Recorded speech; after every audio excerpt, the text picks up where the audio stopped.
Oi, eu sou Letícia Ribeiro Oi, eu sou Isaías. e nós estamos aqui para contar nossa história.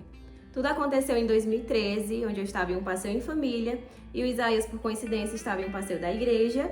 E eu avistei ele, fiquei muito encantada, achei ele muito bonito, mas não tinha coragem de chegar. Então eu pedi para minha irmã ir lá e perguntar o nome dele.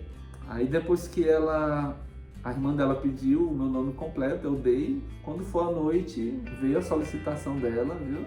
E aí, a partir desse dia, a gente começou a conversar. Só que aí até então a gente não tinha se encontrado, mas teve um show do Fernandinho na cidade 3 meses depois e o Isaías perguntou se eu ia. E aí a gente marcou de se encontrar nesse show. Aí, nesse show, após o show, né, a gente conversou bastante. Foi onde aconteceu o nosso primeiro beijo. E 1 mês e 1 semana depois, eu tive a coragem de pedir a mão dela em namoro, tanto para ela quanto para o pai dela. Só que após eu pedir, 1 ano depois, a gente teve o nosso primeiro obstáculo, que foi a ida dela para estudo em Palmas. E foi quando começou o nosso relacionamento à distância, onde durou cerca de 5 anos. E todo mundo sabe que relacionamento à distância não é fácil. E aí, praticamente 5 anos depois, veio a pandemia. Eu ainda não tinha formado, mas eu tive que voltar para minha cidade. E infelizmente, com a pandemia, o meu pai faleceu, onde foi um baque muito grande para mim. Mas graças a Deus eu tinha o Isaías ao meu lado e ele foi uma pessoa que esteve ao meu lado em todos os momentos assim mais difíceis, e foi onde eu vi que ele era o homem da minha vida. Realmente eu tive assim a certeza, porque ele foi meu ombro amigo para chorar, ele foi meu apoio, ele foi uma pessoa que sempre me respeitou, sempre esteve comigo, mesmo que à distância, soube esperar, teve paciência e sempre uma pessoa que me aproximou muito de Deus. Então foram essas características que me fizeram eu me apaixonar pelo Isaías. Bom, aí após o falecimento do pai dela, ela ficou bastante debilitada, emocionalmente falando, fisicamente também, né? E mesmo em plena pandemia, eu tive que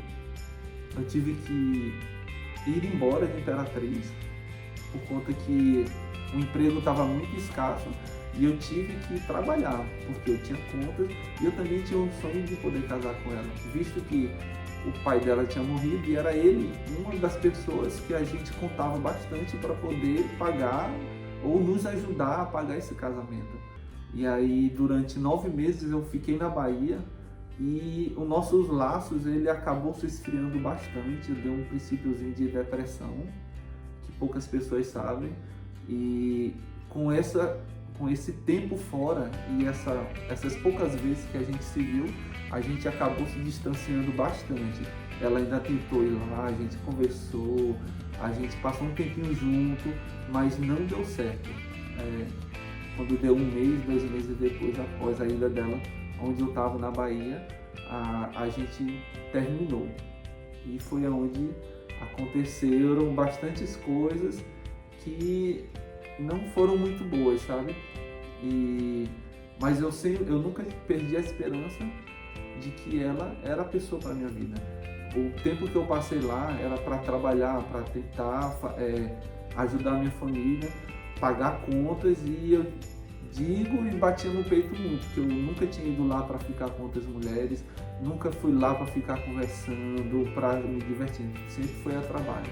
Mas graças a Deus, quando eu voltei, eu senti de Deus conversar com ela novamente, e eu pedi ela eu marquei um encontro com ela, eu pedi ela em casamento e em primeira instância, gente, ela não aceitou. Pense numa coisa que foi complicada.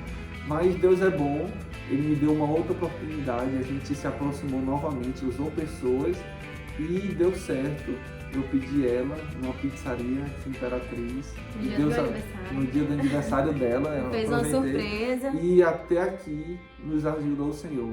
Eu sei que há pouco tempo para a gente expressar todo o nosso carinho, nosso amor, mas em nome de Jesus a gente vai conseguir esse sonho de poder casar depois de tanto tempo, né? A gente ter batalhado.